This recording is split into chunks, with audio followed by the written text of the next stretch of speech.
سلام، وقت همگی بخیر. امروز همراهتون هستیم با معرفی انرژی میتر تک فاز مدل زم DN2U برند زیگلر.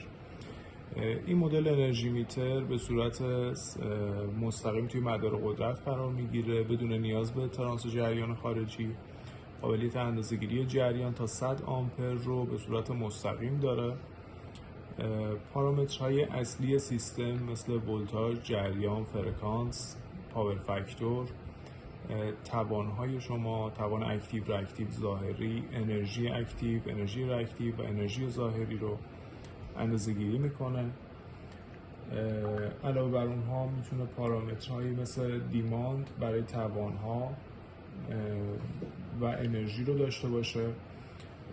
انرژی رو به صورت ایمپورت و اکسپورت میتونه اندازه‌گیری بکنه.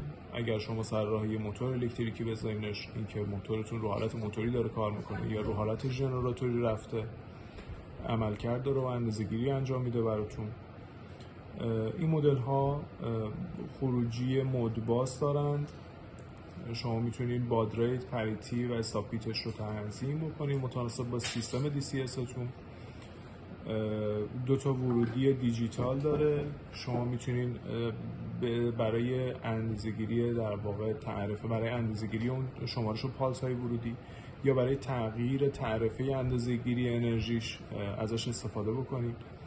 همینطور دو تا خروجی دیجیتال داره که به عنوان لیمیتر یا به عنوان پالس برای اندازه‌گیری یا شمارش کیلووات ساعت دستگاهتون، سیستمتون میتونید ازش استفاده بکنید.